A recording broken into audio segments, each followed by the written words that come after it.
Telugu Desam party Mahanadu కడపలో 3 రోజుల పాటు జరిగినటువంటి ఈ కార్యక్రమానికి రాష్ట్ర వ్యాప్తంగా వేల బస్సులు వెళ్ళాయి. రాష్ట్రంలో ఈ చివరి నుంచి ఆ చివరి వరకు కూడా లక్షల మంది జనం బస్సులు లేక ఇబ్బంది పడ్డారు, నానా కష్టాలు పడ్డారు. ఆ కార్యక్రమానికి తరలించడం కోసం కింది స్థాయిలో డ్వాక్రా వాళ్ళ దగ్గర నుంచి చిన్న స్థాయి ఉద్యోగుల దగ్గర నుంచి అందరి మీద ప్రెజర్ పెట్టారు. ఆ కార్యక్రమాన్ని తరలించాలన్నారు. ప్రతి ఊరికి బస్సులు పంపించారు. బస్సులు రావాల్సిందే అన్నారు. మీరు రాకపోతే డ్వాక్రా లోన్లు రావన్నారు. మీకు ఉపాధి హామీ పనులు ఉండవన్నారు. డబ్బులు ఇవ్వమన్నారు. బెదిరించారు. అక్కడికి తరలించారు. వెళ్ళిన వాళ్ళకు సక్రమంగా సదుపాయాలు లేవు, ఫుడ్ లేదు, తిండి లేదు.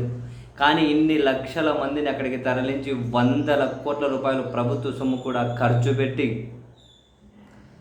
అధికారంలోకి వచ్చి సంవత్సరం రోజులు పూర్తి చేసుకోబోతున్నటువంటి పార్టీ ఇంత ఘనంగా వాళ్ళు చేసుకుంటున్నటువంటి కార్యక్రమం ఎంత చేసినా జనం అప్ టు ద మార్క్ రాలేదు.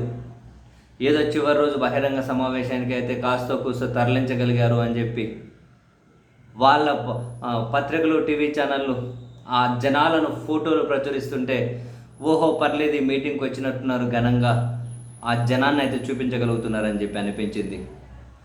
సరే, ఇప్పుడు ఈ 3 రోజులు ఎంత ఘనంగా నిర్వహించుకున్నారు కదా, ఎంత వందల కోట్లు ఖర్చు పెట్టారు కదా, జనాన్ని అంతా తరలించారు కదా, లక్షల మంది జనానికి రాష్ట్రంలో ఇబ్బందులు కనుక సృష్టించారు కదా.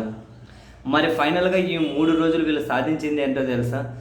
ఆ వేదిక మీద మాట్లాడిన చిన్న చితక స్థాయి నాయకుల దగ్గర నుంచి చంద్రబాబు నాయుడు గారి వరకు ప్రతి సెంటెన్స్కి ఓ పదం వైఎస్ జగన్, ప్రతి సెంటెన్స్కి ఒక పదం వైసీపీ, ప్రతి సెంటెన్స్కి ఒక పదం వైఎస్ఆర్ కాంగ్రెస్ పార్టీ. కేవలం జగన్మోహన్ రెడ్డి గారిని తిట్టడం కోసం, జగన్మోహన్ రెడ్డి గారిని నిందించడం కోసం, జగన్మోహన్ రెడ్డి గారిని దూషించడం కోసం ఇన్ని వందల కోట్ల రూపాయలు ఖర్చు పెట్టాలనిపించింది. ఎక్కడైనా అధికారంలోకి వచ్చి సంవత్సరం రోజులు పూర్తి చేసుకోబోతున్నటువంటి పార్టీ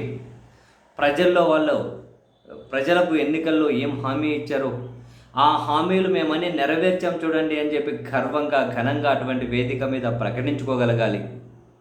మహానాడు లాంటి కార్యక్రమం నిర్వహించుకోబోయే కనీసం ఒక రోజు ముందు అయినా వాళ్ళు ఎన్నికల్లో ఇచ్చినటువంటి కీలక హామీలు ఒక్కటైనా వాళ్ళు అమలు చేసి ఉండగలగాలి. ఆ అమలు చేసిన దాన్ని ఘనంగా వేదిక మీద ప్రకటించుకోగలగాలి. సంవత్సరం రోజులు అధికారంలోకి వస్తే రాయలసీమకి ఏం చేశారు, ఉత్తరాంధ్రకి ఏం చేశారు, ఓవరాల్గా రాష్ట్రానికి ఏం చేశారు, ప్రజలకు ఇచ్చిన హామీలు ఎన్ని నెరవేర్చారు, ఏమేమి నెరవేర్చారు, ప్రజా ప్రయోజనాల కోణంలో ఏం నిర్ణయాలు తీసుకున్నారు, పేద బ్రతుకులు మార్చడానికి ఏం నిర్ణయాలు తీసుకున్నారు, విద్య వైద్యం బలోపేతానికి ఏం నిర్ణయాలు తీసుకున్నారు, ప్రజల జీవన ప్రమాణాల మెరుగుదలకు ఏం నిర్ణయాలు తీసుకున్నారు, వీటన్నింటినీ పాలక పక్షం టీడీపీ వైపు నుంచి ఆ వేదిక మీద నుంచి వినాలి జనాలు. ఆ విధంగా వాళ్ళు ధైర్యంగా మాట్లాడగలగాలి. కానీ సీన్ కట్ చేస్తే జరిగిందేంటి? జగన్ తిట్టారు. చూడు జగన్, కడప పసుపుమయమైంది. చూడు జగన్, మా తెలుగుదేశం పార్టీ దండును చూడు జగన్.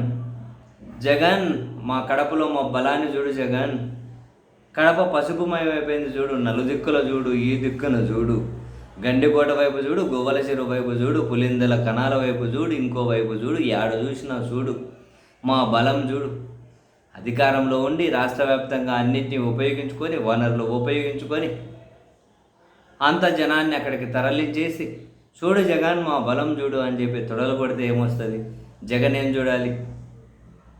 జగన్ను బలం చూడాలి అని చెప్పి అందరిని అక్కడికి తరలించి దానికోసం వందల కోట్ల రూపాయలు ఖర్చు పెట్టారా? ఆశ్చర్యం అనిపిస్తుంది. అధికారంలో ఉన్న వాళ్ళు సంవత్సరంలో ఏం చేశారో చెప్పాలి. ఎక్కడైనా ఎవరి నోటినైనా అది వినిపించిందా? మేము అధికారంలోకి వచ్చిందా చేశాం చూడని ఎక్కడైనా వినిపించిందా? చంద్రబాబు నాయుడు గారిని పొగడాలి, నారా లోకేష్ గారిని తదుపరి ఎలివేషన్స్ ఇచ్చుకోవాలి, తదుపరి లీడర్గా ప్రొజెక్ట్ చేసుకోవాలి, ప్రొజెక్ట్ అయిన తదుపరి లీడర్ అని ప్రకటించుకోవాలి. ఇక్కడ ఉన్నోళ్ళు సరిపోరు అని చెప్పి ఏఐలో సీనియర్ ఎన్టీ రామారావు గారిని పిలిపించుకోవాలి. ఇటు పొగడ్తలు, అటు జగన్కు దూషణలు. వీళ్ళు సభ పెట్టుకున్నారు, వీళ్ళు పొగడ్తలంతవరకు తప్పు లేకపోవచ్చు. 70% వీళ్ళు ఎలివేషన్స్కి ఇచ్చుకొని పొగుడుకున్న కనీసం 5-10% అన్న ప్రజలకు ఏం మేలు చేశారు, అధికారంలోకి వచ్చిన తర్వాత ఏమేం హామీలు నెరవేర్చారు, అవి కూడా చెప్పుకోలేకపోయారు.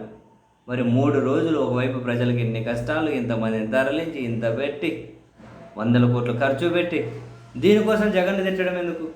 రోజు చేసే పని అదే కదా. వాళ్ళ పత్రికలు, టీవీ ఛానళ్ళు ఆ రోజు చేసే పని అదే కదా. కొత్తగా మళ్ళీ జగన్ తిట్టడం కోసం ఇంత పెద్ద కార్యక్రమం పెట్టుకోవాలా? రోజు చేసే అదే పనే. ఇప్పుడు ఇది కానీ కొత్తగా ఏమైంది? అడిషనల్గా 100 కోట్లు ఖర్చు అయింది, లక్షల మంది జనాలు ఇబ్బంది పడ్డారు. ఇంతకుమించి ఇంకేమైనా ప్రయోజనం ఉంటే చెప్పండి, ఏం ప్రయోజనమో మనము తెలుసుకుందాం.